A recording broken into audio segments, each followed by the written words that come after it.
말씀 보겠습니다. 마태복음 23장 1절에서 12절 말씀 보겠습니다. 마태복음 23장 1절에서 12절 말씀입니다. 한 절씩 나눠서 읽겠습니다. 이에 예수께서 무리와 제자들에게 말씀하여 이르시되 그러므로 무엇이든지 그들이 말하는 바는 행하고 지키되 그들이 하는 행위는 본받지 말라. 그들은 말만 하고 행하지 아니하며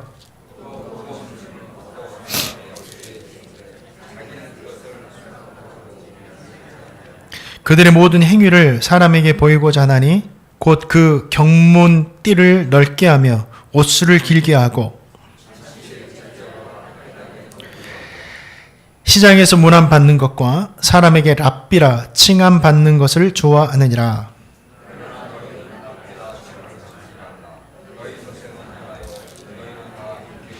땅에 있는 자를 아버지라 하지 말라. 너희의 아버지는 한 분이시니 곧 하늘에 계신 이시니라.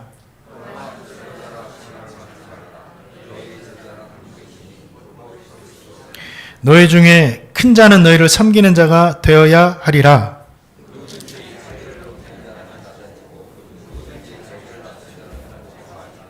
아멘.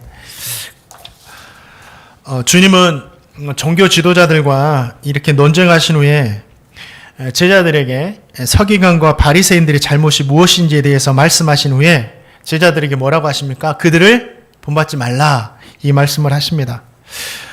주님께서 알려주신 그 종교 지도자들의 잘못은 세 가지로 요약이 됩니다. 첫째는 말과 행동이 일치하지 못한다라는 거예요. 그들은 말하는 것은 잘하는데 행함이 없다라는 거예요. 그래서 그들의 말은 받지만 행함은 본받지 말라 말씀하십니다. 두 번째 잘못한 것은 뭐냐면 외식하는 거였어요. 이 경건하다라는 것을 자신의 삶으로 나타내야 되는데 경문을 넓게 하고 옷수를 크게 해서 자기가 경건하다는 것을 나타내려고 했다라는 거예요. 이 경문이 무엇이고 옷수는 무엇인지에 대해서는 조금 후에 설교하겠습니다. 셋째는 명예와 권위욕이에요. 그들은 항상 사람에게 랍비와 지도자로서 대접받고 높임을 받고자 했어요. 그런데 주님은 야, 너희들이 큰 자가 되고 싶으면 섬김을 받는 자가 아니라 섬기는 자가 돼야 된다 라고 하면서 그들의 잘못을 지적하십니다. 이 말씀은 제자들에게만 주시는 것이 아니라 저와 성도님에게 주시는 말씀이죠. 그리고 이 말씀에는 정말 저와 성도님이 이 땅을 어떻게 살아가야 되는지 귀한 신앙 교훈과 은혜들이 다 담겨 있는 거예요. 저와 성도님 이 말씀을 통해서 주님께서 주시는 그 말씀에 귀를 기울이시기를 주님의 이름으로 축원드립니다. 자, 2절 말씀 한번 읽어보겠습니다. 2절 말씀 읽겠습니다. 시작. 아멘. 이 말씀을 통해서 우리가 알 수 있는 건 뭐냐면 경건이라는 것은 우리가 말하는 이 말이나 외모가 아니라 믿음과 행함이 어우러질 때 나타난다라는 거예요. 자, 2절 말씀 보니까 서기관과 바리새인들은 모세의 자리에 앉아있는 자들이다 이런 말을 합니다. 이 말씀의 의미가 무엇인가? 그들은요 입만 열면 나의 스승은 누구야? 그리고 나의 스승을 가르친 스승은 누구야? 하면서 계속 거슬러 올라가다 보면 결국은 누가 나오냐면 하나님께로부터 율법을 이렇게 부여받은 모세가 나오는 거예요. 그러니까 자기는 모세의 뒤를 잇는 정통적인 후계자라는 거예요. 이것을 은연중에 나타내는 겁니다. 이것을 강조해서 스스로를 높인 거예요. 나는 모세의 정통적인 후계자로서 너희들에게 존경받을 만하고 이렇게 경건한 사람이고 야, 믿을 만한 선생이다. 그러니까 내 모든 말을 믿어야 돼. 이걸 은연중에 강조한 거예요. 이것이 모세의 자리에 앉았다는 말입니다. 그런데 그들은 정작 자신을 모세의 자리까지 말로는 높여놨지만 그들의 삶을 보니까 합당한 삶이 하나도 없었다라는 거죠. 말로만 경건했지 삶은 하나도 경건이 없었다라는 거예요. 5절 말씀해 보니까 그들은 스스로 건강하기 위해서 말과 행함이 일치된 삶을 사는 것이 아니라 좀 더 쉬운 방법을 찾습니다. 그게 뭐냐면 경문의 띠를 넓히고 옷을 길게 하고 다니는 거예요. 자, 그림 한번 보여주실래요? 자, 이 경문이 뭐냐면 좀 기억하세요. 경문이 이마에 뭐 상자 하나가 이렇게 붙여 있죠. 이게 경문이고, 이 경문이 또 손목에도 띠로 해가지고 메어져요. 이게 경문을 하고 다니는 거예요. 옷술은 뭐냐면 이 망토같이 옷을 입었는데 제일 끝에 보니까 흰색과 청색으로 가늘게 꼬아가지고 길게 매달아 놓은 끈이 한 게 있어요. 그게 옷술입니다. 이것을 기억하시고 이제 닫아주셔도 됩니다. 이제 자신의 삶으로는 좀 어려우니까 이런 외모적인 것으로 자신이 경건하게 만들려고 해요. 자, 경문은 뭐냐면 작고 긴 양피지 조각에 양피지 조각에다가 출애굽기와 신명기 말씀 중에 특정 부분을 기록해서 그 기록한 것을 작은 상자에 봉해 놓은 것을 말해요. 이 작은 상자에 하나님 말씀이 담겨 있고 그것을 이마와 손목에 항상 메고 다녔어요. 필요할 때마다 틈나는 대로 내는 대로 보려고 하나님의 말씀을. 왜 이렇게 이상한 행동을 했느냐? 이상하잖아요. 자, 신명기 6장의 말씀에 보면 이런 말씀이 있어요. 항상 말씀을 가르치고 배워라 하면서 너는 그것을 내 손목에 메어 기로로 삼으며 내 미간에 붙여 표로 삼아라. 이 말씀을 그대로 순종한 거예요. 실천한 거예요. 이 경문을 가지고. 그리고 이들은 처음에는 순수한 목적으로 정말 하나님의 말씀을 기억하기 위한, 틈나는 대로 보기 위한 순수한 목적으로 이 경문을 하고 다녔는데, 근데 시간이 지나면서 변질이 돼요. 이것은 사람들에게 보여주기 위해서 나는 경건한 사람이다. 나는 늘 하나님 말씀을 바라보고 하나님의 말씀대로 사는 사람이야. 이것을 드러내기 위한 목적으로 나중에는 변질됩니다. 그래서 경문을 넓게 하는 거예요. 경문을 넓게 가지고 나는 이런 사람이라고 보이는 거예요. 또 옷술도 마찬가지였어요. 옷술은 뭐예요? 옷술을 딱 보면서 나는 하나님의 말씀을 기억하면서 살아야 되는 사람이지, 이걸 기억하기 위해서 옷술을 달았거든요. 근데 나중에 처음에는 순수하다가 나중에는 변질돼가지고 옷술을 길게 늘리면서 어떻게 해요? 나는 늘 하나님의 말씀을 기억하는 사람이다 라고 하면 사람들에게 막 보여주는 거예요. 그러면서 이 보여주기 식으로 경건하게 되었다라는 거죠. 사랑하는 성도님들, 기억해 보세요. 모세의 자리가, 모세의 후계자라는 그 명칭이 이들을 경건하게 만들어주나요? 만들어줄 수 있나요? 나는 경건한 사람이다 말했다고 해서 이 말이 나를 경건하게 만들어주나요? 경문을 넓히고 옷술을 길게 다니면 내가 경건해지는 것인가요? 아니죠. 경건은 이런 것들이, 외적인 것들이 주는 것이 절대 아니에요. 제가 목사로서 오늘 이렇게 깔끔하게 양복을 입고 이 강대상에 섰다고 제가 경건해지는 건가요? 아니에요. 속으면 안 돼요. 제가 목사라는 직함을 가지고 있다고 해서 박철 목사, 이 목사라고 해서 다 경건한 사람인가요? 아니에요. 제가 이 성경책을 옆에 끼고 경건하게 이렇게 다닌다고 해서 제가 경건해졌나요? 사람들에게 그렇게 보일 수는 있겠지만 경건한 게 아니에요. 그럼 경건은 어디서부터 오느냐? 경건은 어디서부터 오는 건가요? 절대 외적인 것에부터 오는 것이 아닙니다. 자, 1995년에 우리 성도님들 잘 아실 거예요. 대한민국 최초의 특별검사 제도들을 만들게 한 사건이 한 게 있었어요. 이게 무슨 사건이죠? 온로비 사건. 재밌는 일들이 많았었잖아요. 앙드레 김 선생님도 나오고. 이 온로비 사건은 청탁, 로비, 이것을 밝혀내기 위한 청문회를 연 거죠. 그때 제 기억으로는 어떤 여성분이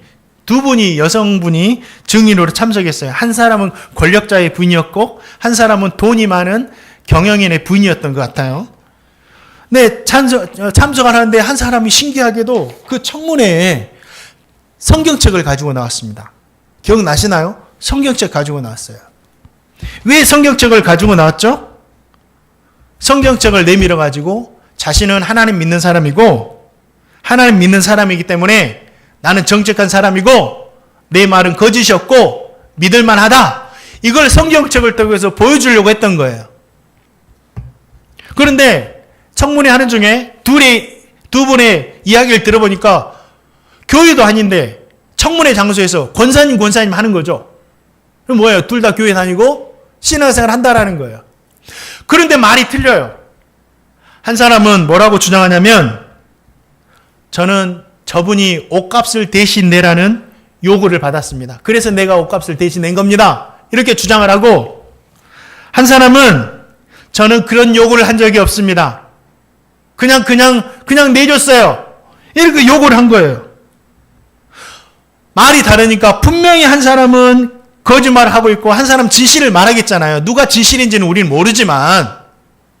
그런데 다 틀렸는데 딱 한 가지 공통점이 있었어요. 뭐예요? 성경에 손을 얹고 자신의 이야기가 거짓이 아니라는 것을, 진실이라는 것을 맹세할 수 있다라는 거예요. 둘 다. 이건 하나는 공통점이었어요. 그런데 청문회를 3일간인가 했던 걸로 기억하는데 3일간 하는 청문회 중에 누구의 말이 진실이고 거짓인지는 밝히지 못합니다. 그냥 끝나버려요. 그날 밝혀졌던 것은 한 가지 밝혔는데 뭘 밝혀졌다고 했죠? 앙드레 김의 본명이 김봉남이었다. 이것만 밝혀냈다라고 우스갯소리로 끝나버려요. 그 청문회가. 저는 그걸 보면서 정말 사람들이 성경책을 가지고 다닌다고 그 사람이 경건해지는 것이냐. 목사가 이걸 성경책을 이렇게 끼고 이렇게 다닌다고 해서 경건해지는 것이냐. 아니에요. 절대 외적인 것이 우리를 경건하게 만들어주지 못합니다. 이걸 알아야 돼요. 나의 입술의 말도, 내가 갖춘 자격도, 어떤 외적인 모습도, 내가 거룩하게 보이는 이 장식품도 내 자신을 경건하게 만들어주는 것이 아니다. 그럼 뭐가 우리를 경건하게 만들어줄까요? 다른 거 없습니다. 하나님의 말씀을 믿고 그 말씀대로 행하는 이 삶이 어우러질 때, 믿음과 삶이 어우러질 때 그 삶이 나를 경건하게 만드는 거예요. 하나님의 말씀을 믿고 그 말씀을 삶으로 행하면서 그 말씀이 나의 삶과 어우러질 때 그 삶이 경건한 삶이다라는 거예요. 사랑하는 성도님들, 그렇기 때문에 저와 성도님 경건하기 위해서 어떤 걸 힘써야 돼요? 거룩하고 외모적으로 힘쓸 필요 없습니다. 우리의 삶과 믿음이 일치돼서 어우러지면 이 겉으로도 경건한 모습이 나타날 수밖에 없는 거예요. 저와 성도님 모두는 외적인 것으로 경건함 주장하는 행복누리교회 성도가 아니라 행함과 말씀에 대한 믿음으로, 그것이 어우러진 삶으로 경건을 주장하시는 복된 성도님 되시기를 주님의 이름으로 축원드립니다. 다 우리 행복누리교회 성도님들이 다 그랬으면 좋겠어요. 정말 그렇게 이 시대를 마지막까지 그런 삶을 살아야 됩니다. 또 오늘 말씀을 통해서 우리에게 주시는 은혜가 있습니다. 3절 말씀 한번 읽어볼까요? 읽겠습니다. 시작.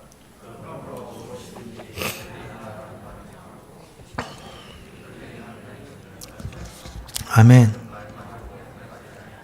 주님은 제자들에게 서기관과 바리새인들이 말하는 것을 행하고 그들의 행위는 본받지 마라, 이렇게 말씀하시죠. 이 말씀에는 깊은 신앙의 교훈이 담겨 있습니다. 먼저는 이 말씀 잘 들으셔야 돼요. 사람 바라보고 신앙생활 하지 말고 하나님 바라보고 하나님 말씀 바라보고 신앙생활 해야 된다. 왜 그러냐면 우리 성도님들 중에, 다른 교회는 모르겠어요. 저는 그런 성도님 절대 없었으면 좋겠습니다. 우리 성도님들 중에 진짜 하나님 바라보고 신앙생활한 것 같은데 사람 바라보면서 신앙생활하는 사람들이 얼마나 많은지 몰라요. 저는 우리 행복누리교회는 그런 분이 한 분도 없기를 원합니다. 주님은 제자들에게 서기관과 바리새인들의 외식에 대해서 여러 차례 지적하셨잖아요. 그래서 오늘만 지적하신 것이 아니에요. 그러니 제자들의 눈에도 그들이 좋아 보일 리가 없잖아요. 항상 주님께서 그들의 잘못을 외식하는 놈들, 독사의 자식들 이렇게 말하는데 제자들도 그들이 좋아 보일 리가 없는 겁니다. 말만 하고 행함도 없는 사람들, 겉과 속이 다른 사람들, 내가 모를 줄 알아. 다 주님한테 들었고 배웠어. 그들이 아무리 성경 말씀을 전해도 제자들이 어때요? 듣고 싶지가 않았을 거예요. 왜? 외식하는 놈들인 줄 아니까. 너나 잘해라. 니도 하지 못하면서 니 먼저 한번 해봐. 자기도 그렇게 살지 못하면서 말만 잘한다 하면서 그들의 말은 듣고 싶지 않았을 거예요. 그런 생각을 가지고 있던 제자들에게 주님께서 이렇게 말씀하시는 거예요. 제자들아, 말씀을 전하는 사람이 싫고, 말씀을 전하는 사람이 잘못되어 있고, 말씀을 전하는 사람에게 본받을 만한 모습이 없을지라도 그 사람을 통해 주시는 하나님의 말씀만은 부정하지 말아라. 그 사람을 통해 주시는 하나님의 말씀은 거절하지 말아라. 이렇게 말씀하시는 거예요. 말씀을 전하는 사람이 누구이든지 그 말씀을 하나님의 말씀으로 전한다면, 진짜 그 사람이 하나님의 말씀을 전한다면 그 말씀 자체에는 우리는 아멘 해야 된다라는 거예요. 이거 구분할 줄 알아야 됩니다. 사람과 하나님의 말씀을 전하는 사람을 보고 실망해서 하나님의 말씀까지도 거부하면서 신앙생활을 멈춰버린 성도들이 얼마나 많은지 몰라. 주변에도 특히 목사님들에게 실망하는 사람이 많이 있더라고요. 알아보니까 말은 잘하잖아요. 저도 여기서 설교한 거 보면 제가 모세인 것 같아요. 말을 다 100% 막 순종하는 것 같고. 저는 그러지 않는데 성도들이 그렇게 착각을 한다는 거죠. 그럼 실망을 해요, 목사님들에게. 사람에게 실망하고, 그래서 사람에게 상처받고 그런 사람인 줄 몰랐는데 사람에게 시험 들어서 결국 그 사람만 판단하고 분별하면 되는데 하나님의 말씀까지도 귀를 닫아버려요. 그게 불행이죠. 이게 무서운 겁니다. 저도 그걸 무서워해야 돼요. 나 때문에 저 사람들이 실족할 수 있겠구나. 하나님을 떠나서 사는 성도들이 얼마나 많은지 몰라. 사람에게 실망해가지고. 이러면 안 된다라는 거예요.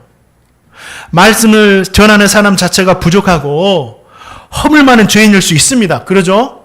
그러나 잊지 않아야 할 것은 하나님의 말씀 자체는 부족함이 없다. 하나님의 말씀 자체는 연약함이 없다라는 거예요. 우리는 말씀을 아멘하는 거지 그 사람에게 아멘하는 것이 아닙니다. 여러분 생각해 보세요. 모세라고 허물이 없었습니까? 모세도요, 허물 많았습니다. 사무엘 선지자라고, 이스라엘의 위대한 사무엘 선지자라고 다윗에게 기름 부었던 그 선지자 있잖아요. 그 선지자라고 허물이 없었겠어요? 많았습니다. 생활에 허물이 있었고 자식에 대한 허물이 있었어요. 그럴지라도 하나님께서는 그분들을 통해서 하시는 말씀에는 이스라엘 백성들이 아멘하기를 원했어요. 사무엘 선지자가 자식 농사 망쳤잖아요. 사무엘 선지자 자식 농사 망쳤거든요. 읽어보세요. 그런데 그 사무엘 선지자가 이야기에 나와서 여러분, 자녀들을 하나님의 말씀대로 가르쳐야 됩니다. 하나님의 말씀에 순종하게 가르쳐야 됩니다. 이렇게 선포했을 때 다 알아요. 사무엘 선지자가 자식 농사 망쳤다고. 그러면서 자기나 잘하지 하면서 거부한다면 우리는 사무엘 선지자를 거부하는 것이 아니라 하나님을 거부하는 거예요. 그래서 사람을 바라볼 필요 없어요. 하나님의 말씀 바라보고 그것이 진짜 하나님의 말씀이라면 사람 바라보지 말고 하나님의 말씀에는 뭐예요? 아멘 해야 된다라는 거예요. 그 하나님의 말씀 진실하니까. 사랑하는 성도님들, 정말 전하는 사람에 관계없이 그 사람이 누구든지 전하는 그 말씀이 진실된 하나님의 말씀이라면 그건 분별할 수 있는 여러분에게 능력이 있어야 되겠죠. 이라면 그 말씀에는 아멘 하시는 저와 성도님 되시기를 주님의 이름으로 축원드립니다. 사람 따라가지 말고 하나님 말씀 따라가자. 우리 행복누리교회 성도님들은 사람 따라가지 말고 하나님 말씀 따라가자. 그래야지 건강한 교회가 될 수 있습니다. 사랑하는 성도님, 그래야지 제가 또 성도님들 무서워할 수 있는 거고요. 사랑하는 성도님들, 사람은 하나님께서 사용하시는 통로일 뿐이에요. 사람은요, 하나님께서 사용하지 않으면 어떤 사람들이냐면 만물의 찌개와 같고 죄인 중에 개수와 같고 마른 막대기와 같은 사람들이 사람이에요. 이건 저의 말이 아니라 하나님께 크게 들여 쓰임받던 사람들의 신앙의 인물들의 고백이었어요. 나는 마른 막대기와 같다. 하나님 빼버리면. 나는 만물의 찌개와 같다. 하나님 빼버리면. 나는 죄인 중에 개수와 같다. 하나님 빼버리면. 그런 사람들을 통해서 하나님께서 말씀을 전하시고 역사하셨다라는 거예요. 그러니 절대로 사람 바라보지 마시고 오직 하나님 바라보고 하나님 말씀 따라가며 신앙생활하는 제가 되고 우리 성도님 되시기를 주님의 이름으로 축원드립니다. 또 한 가지 이 말씀을 통해서 주시는 교훈이 있는데, 저와 성도님이 말씀과 행함이 어우러지는 일치하는 그런 삶을 살아야 된다라는 거예요. 부담될 수 있지만 이런 삶을 살아야 됩니다. 예수님께서 서기관과 바리새인들이 말하는 바는 행하라 이렇게 말씀하시죠. 그 말씀을 행하는 걸 보면, 말씀하신 걸 보면 그래도 이 서기관과 바리새인들이 말씀을 잘 가르쳤던 것 같아요. 주님께서 그들의 말을 행하라고 하셨으니까. 그런데 그들은 말은 잘했지만 그 말대로 살지 않았다라는 거죠.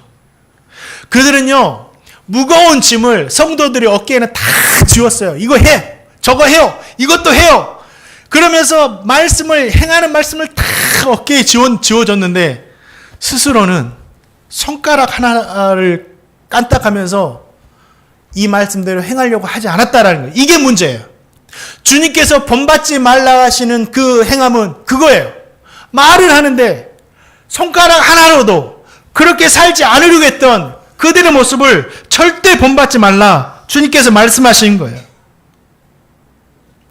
제자들아, 너희들도 언젠가는 내가 떠나면 하나님의 말씀을 가르치는 자들이 다 될 것인데 오늘 말씀 잘 기억해야 돼. 말씀을 가르치면서 동시에 너희들은 가르친 말씀대로 살아야 된다. 이렇게 말씀하신 거예요. 우리 하나님의 말씀은 살아있고 운동력, 활력이 있다고 그래요. 움직인다고 그래요. 하나님의 말씀은 움직이는 거예요. 그냥 소리로만 끝나는 것이 아니라 움직인대요. 이게 뭐냐면 하나님의 말씀은 우리의 행함까지 나타낸다라는 거예요. 막 살아서 움직인다라는 거예요. 이게 하나님의 말씀이에요. 소리로만 끝나는 것이 아니라 우리의 행함을 막 움직이게 해가지고 활동하게 하는 것이 뭐예요? 하나님의 말씀이에요. 그래서 하나님의 말씀이 살아있는 겁니다. 우리가 말씀을 듣는다고 할 때는 여기서 기억해야 돼요. 귀로만 듣는다라는 것이 아니에요. 귀로만 잘 듣는다. 이게 하나님의 말씀을 잘 듣는 것이 아닙니다. 자, 우리 자녀들 말 잘 듣는 자녀가 있고 말 잘 듣지 않는 자녀들이 있어요. 어떤 자녀들 보고 말 잘 듣는다고 해요. 부모님이 애야 심부름 좀 해라 했을 때 그 말을 잘 듣고 예 라고 대답하는 사람이 말 잘 듣는 아이인가요? 아니에요. 애야 심부름 좀 해라 했을 때 그 말을 듣고 이 심부름은 어떤 곳으로 가가지고 어떻게 해야 되는 것이 되구나 하고 분석을 잘 하고 부모의 의중을 잘 이해하는 사람이 말을 잘 듣는 아이인가요? 아니에요. 어떤 아이가 말 잘 듣는 아이예요? 심부름 좀 해라 예 하고 바로 일어나서 심부름 하는 아이가 말 잘 듣는 아이예요. 그 사람에게 말 잘 듣는다고 합니다. 그렇죠? 저와 성도님이 하나님의 말씀을 잘 듣는다는 건 뭐예요? 귀로만 듣는 것은 말 잘 듣는 게 아닙니다. 분석 잘하는 것이 말 잘 듣는 것이 아닙니다. 예 하고 바로 벌떡 일어나서 행하는 사람이 바로 말 잘 듣는 사람이에요. 그래서 하나님의 말씀이 살아 운동한다라는 거예요. 우리의 삶까지 나타날 때 하나님의 말씀이 살아 움직이는 거예요. 우리가 그때 하나님의 말씀을 잘 듣는 겁니다. 사랑하는 성도님들, 저와 성도님 하나님의 말씀을 잘 듣고 우리의 행함까지 나타내는 그런 삶을 살아가시기를 주님의 이름으로 축원드립니다. 그거에 막 살아 움직이는 거예요. 그러면 왜 주님은 말씀에 대한 믿음과 함께 행함을 그렇게도 강조하시느냐? 왜 행함이 중요하죠? 왜 행함이 중요할까요? 말씀을 듣고 저도 말씀을 가르치는 데서만 끝나버리면 이 말씀은 죽은 말씀이 돼요. 운동하지 못해요. 능력이 하나도 나타나지 않습니다. 자, 다시 한번 말씀드려요. 말씀을 귀로만 듣고 저는 가르치기만 하는 데서 끝나버리면 말씀은 죽은 말씀이 되는 거예요. 능력이 하나도 나타나지 않습니다. 언제 능력이 나타나요? 말씀을 들었다면 움직일 때 능력이 나타납니다. 순종할 때, 행할 때 능력이 나타나는 거예요. 그래서 하나님께서 행함을 강조하는 거예요. 행할 때 능력이 나타나는 겁니다. 역사가 일어나는 겁니다. 젊은 여 성도님이 교통사고로 남편을 잃었어요. 그 모습이 너무 안타까워서 권사님 한 분이 그 성도를 위해서 매일 새벽마다 주님 아픔을 이기고 일어날 수 있도록 도와주세요. 늘 기도합니다. 네, 여러분 늘 기도하고 말로만 한다고 해서 무슨 역사가 일어나지 않아요. 우린 여기까지만 그치면 안 돼요. 잘 들어보세요. 야고보서 2장 16절 한번 말씀 읽어보겠습니다. 시작.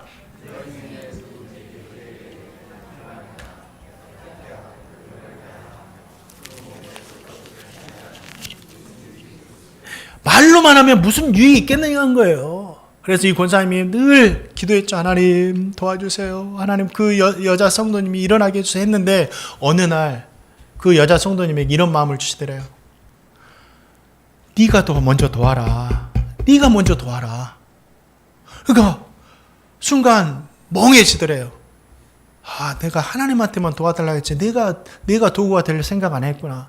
그러면서 그날 바로 그날 그 여자 성도님 집을 찾아갔어요. 집을 찾아가니까 집이 말이 아닙니다. 여러분 생각해 보세요. 30대 젊은 여자 성도님이 이제 예수님 막 믿기 시작하고 순 활동도 시작하다가 갑자기 남편이 교통사고로 돌아가시고 자기 이 어린 이 아이 하나 있는데 온전하겠냐고 이 여자분의 정신 상태가. 그래서 이 권사님이 청소하고 빨리하고 집안 정리하고 애기 다 시켜놓고 하루가 가더래. 하루가. 그래서 돌아오면서 계속 기도하고 있으니까 힘내세요 하고 돌아왔어요. 그러면서 이거 한 번으로 끝나면 안 되잖아요. 그래서 자기 순원들을 다 불러먹고 이런 일이 있으니 우리가 조를 짜가지고 매주마다 방문하자 해가지고 매주마다 이제 조를 짜가지고 방문하고 청소하고 음식 해주고 돌봐주고 이야기 나눠주고 아이 케어주고 몇 달간 그렇게 한 거예요. 그제서야 이 여성도님이 그제서야 정신을 차린 거예요. 그 시간이 필요하죠. 한 번 섬긴다고 될까요? 아니죠. 시간이 필요했겠죠. 그래서 이분이 몇 달간 그렇게 정신을 놓고 있더니 그제야 이제 정신을 차렸던 거예요. 그러면서 정신을 잃을 때도 다 내려놓아 버릴 때도 다 본 거죠. 성도님들을 통해서 주시는 주님의 사랑을 다 느낀 거죠. 그러면서 그분들이 돌봐주신 순원들에게 감사하다고 하면서 권사님, 성도님들 제가 이제 힘을 내서 저도 일어나 볼게요. 고백하는 거예요. 그러면서 예배도 나오고 그러면서 순모임도 참석하면서 살아가기를 찾아가는 거예요. 사랑하는 성도님들, 말씀을 듣고 가르치는 데만 끝나버리면요 능력 안 나타납니다. 말씀을 듣고 가르쳤다면 우리가 행할 때 이 말씀이 살아 운동한다고 하잖아요. 이게 진짜 말씀이에요. 행할 때 능력이 나타나는 거예요. 성도님 이걸 기억하시고 저와 성도님은 정말 들은 말씀 삶과 어우러져서 능력 있는 삶을 살아가시는 저와 성도님 되시기를 주님의 이름으로 축원드립니다. 또 이 말씀을 통해서 우리에게 주시는 은혜가 한 가지 있는데 사람에게 보이기 위한 신앙생활 절대 하지 마세요. 우리 성도님을 강조합니다. 사람에게 절대 보이려고 하지 마세요. 바리새인들도 행함이 없었던 것이 아니에요. 바리새인들 얼마나 기가 막히게 했는지 알아요? 일주일에 2번씩 금식했어요. 우리 성도님들 일주일에 2번씩 금식하는 사람 한번 속으로만 손들어 보세요. 없을걸요. 소득의 11조도 드리고요. 가난한 자들도 때마다 구제를 하고요. 누구의 것을 탐하거나 불법을 저지르거나 간음하지도 않고요. 도덕적으로 윤리적으로 완벽하게 살았어요. 그런데 그들이 이렇게 행한 이유가 있어요. 뭐예요? 사람에게 보이려고. 하나님께 보이려고 한 것이 아니라 사람에게 보여서 나 경건한 사람이야. 이것도 장신구처럼 한 거예요. 나 경건한 사람이야. 이걸 나타나기 위해서 이 행함이 장신구가 된 겁니다. 주님은 그것을 본받지 말라고 한 거예요. 사람에게 보이려고 행하는 그 장신구가 같이 돼버린 그들의 행함을 본받지 말라고 한 거예요. 주님은 저와 성도님에게 똑같은 말씀을 하시는 거예요. 사람에게 보이기 위한 신앙생활 하지 말아라.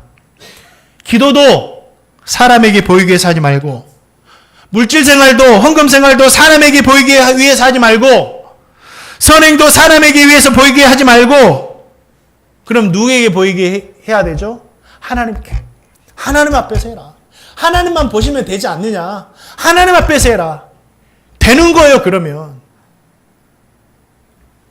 사랑하는 성도님들, 사람의 눈으로부터, 명심하세요. 사람의 눈으로부터, 사람의 평가로부터 신앙생활에서 자유하세요.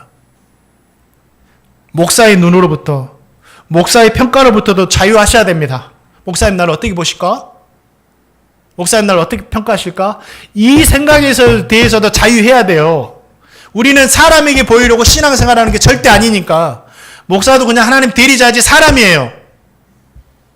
기도를 해도 물질 생활을 해도 하나님 앞에 부끄러움 없이 하면 됩니다. 이 말이 더 무서운 말이에요. 하나님 보실 때 부끄러움 없이 하면 되는 거예요. 그러면 되는 거예요. 그러면 누구 앞에서나 당당할 수 있는 겁니다. 100만이 나를 욕해도 내가 하나님 앞에 부끄러움 없으면 난 당당할 수 있는 겁니다. 그런데 정말 이것이 어려운 거죠. 정말 나의 기도 생활은 하나님 보실 때 부끄러움이 없는가? 정말 나의 물질 생활도, 나의 봉사 생활도 행복누리교회 직분자로서 부끄러움이 없는가? 우리 성도님들, 행복누리교회 성도님이고, 행복누리교회 권사님이고, 행복누리교회 장로님이고, 행복누리교회 집사님이세요. 하나님이 그렇게 세워주셨어요. 그럼 이 땅에 살면서 어느 교회를 섬겨야 돼요? 행복누리교회를 섬기고, 행복누리교회에서 은혜 받고, 행복누리교회에서 선교를 하는 거예요. 행복누리교회 성도님이니까. 그래서 본교회를 지키라는 거예요. 막 이기적으로 이 본교회를 지키는 것이 아니라, 여러분 행복누리교회에서 은혜 받고 행복누리교회 성도님이잖아요. 이 땅에 많은 교회들이 있지만 행복누리교회 집사님이고 권사님이잖아요. 그래서 주일날에는 본교회에서 그래서 예배하는 거예요. 다른 것이 아니라. 진짜 나의 행복누리교회 직분자로서 하나님 앞에서 부끄러움이 없는가? 생각해 보셔야 돼요. 사람에게는 감출 수 있고 사람에게는 속일 수 있지만 하나님에게는 감출 수 없고 하나님은 속일 수 없다. 사랑하는 성도님들, 절대로 사람 앞에서 신앙생활을 하지 마십시오. 목사 앞에서, 저는 성도님들 앞에서 신앙생활을 하지 마십시오. 하나님 앞에서 신앙생활 하시는 저와 성도님 되시기를 주님의 이름으로 축원드립니다. 우리 마지막으로 이 말씀 한 구절 더 읽겠습니다. 11절 말씀 읽겠습니다. 시작. 아멘. 이 서기관과 바리새인들은 이스라엘 백성들에게 자신들이 모세의 정통적인 후계자라고 말하고, 말씀을 가르치고, 경문의 띠도 넓게 하고, 옷술도 길게 하고, 잔치의 가장 윗자리, 높은 자리 다 차지하고, 문안받고, 칭찬받고, 이렇게 다녔어요. 왜 그럴까요? 높은 자 되고 싶어서. 네, 높은 자 되기 위해서. 나의 목표는 높은 자가 되는 것이다. 네, 이들의 목표는 높은 자가 되기 위한 거였어요. 큰 자가 되기 위한 거였습니다. 그런데 큰 자 되고 싶지 않은 사람이 누가 있겠어요? 다 큰 자가 되고 싶죠. 사람이라면 누구나 다 큰 자가 되고 싶어 합니다. 제자들도 그러잖아요. 큰 자가 되고 싶어서 서로 싸우잖아요. 큰 자가 되고 싶은 것은 잘못된 것은 아니에요. 나쁜 것은 아니에요. 주님께서도 오늘 너희들 중에 큰 자가 되고 싶으냐? 그러면 큰 자가 되려면 뭐라고? 섬기는 자가 되어라 말씀하시면서 큰 자 되는 방법을 알려주시는 거예요. 큰 자가 되려 하는 것은 나쁜 것은 아니에요. 근데 왜 큰 자가 되려 하느냐? 이 목적을 분명히 해야 돼요. 우리는 섬김 받으려고 큰 자가 되려고 하는 것이 아니라 섬기기 위해서 큰 자가 되려고 해야 된다. 그러면 두 가지 기억하세요. 여러분, 섬김으로 만족하는 큰 자가 되셔야 됩니다. 신앙생활 할 때. 이거 어려운 겁니다. 잘 들으세요. 섬김으로 만족하는 큰 자가 되시기를. 저도 이러려고 많이 노력해요. 진짜 이러려고 많이 노력해요. 그래서 아쉬워하지 않아요. 섭섭해하지 않아요. 우리 아내 자꾸 저에게 어떤 부분에 대해서 좀 그런다라고 말하지만, 뭐 그런 생각을 해. 나는 절대 섭섭하지 않아. 나는 이거 했으면 끝나는 거지, 뭘. 먼저 섬겼다면 그 섬김으로 만족하면 되는 거예요. 섬겼다고 해서 뭔가를 생각하면 안 돼요. 섬김으로 끝나면 되는 겁니다.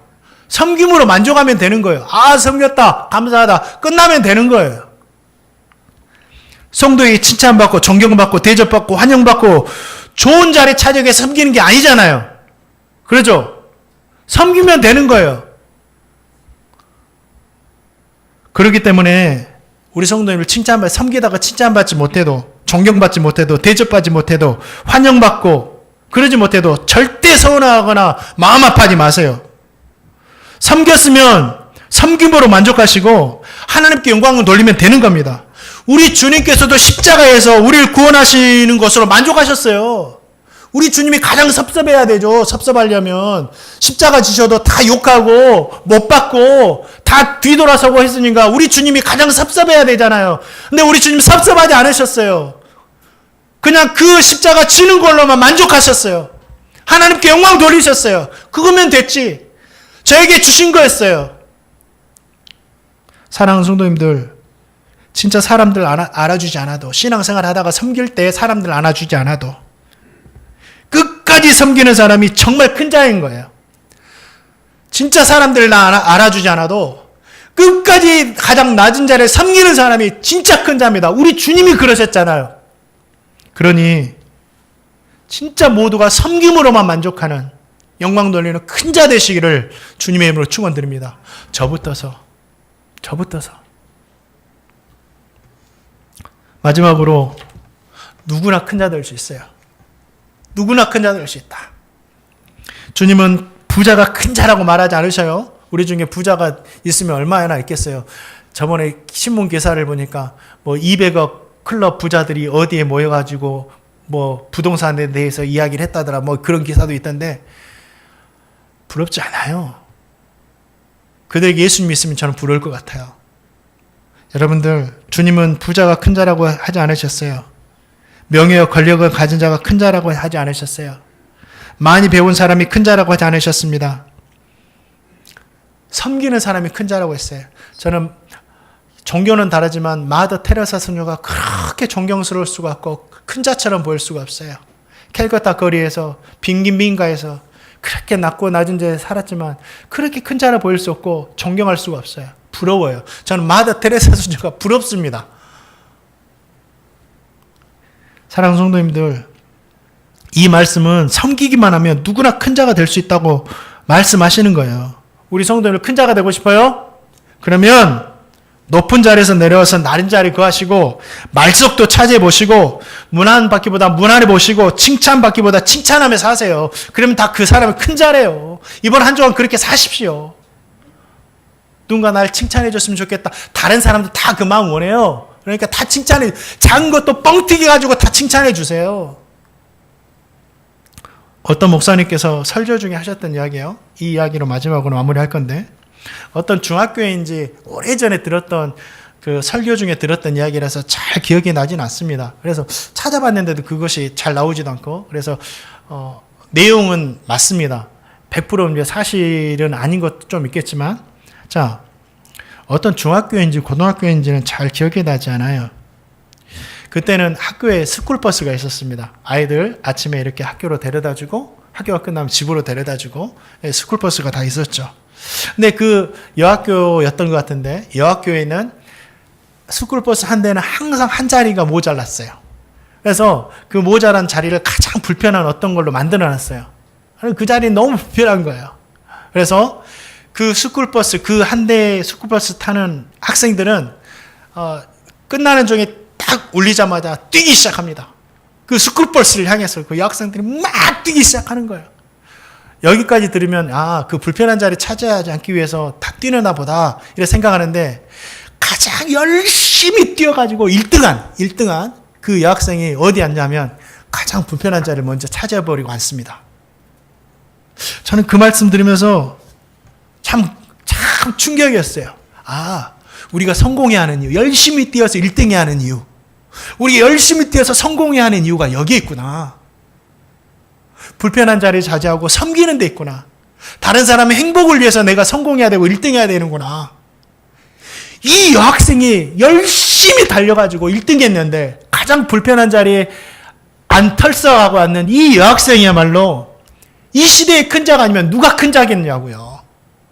그러니까 우리 성도님들, 우리가 뭔가를 큰 것을 해가지고 섬겨야지만이 큰 자가 아니에요. 살면서 작은 일에도 다른 사람의 행복을 위해서 섬길 때 그것이 큰 자입니다. 우리 성도님들 이번 한 주간은 어떤 섬김의 자리에서 큰 자로 살아가겠습니까? 이게 숙제예요. 저 성도님 모두가 매일매일 섬기는 자리에서 큰 자로 살아가시기를 주님의 이름으로 축원합니다.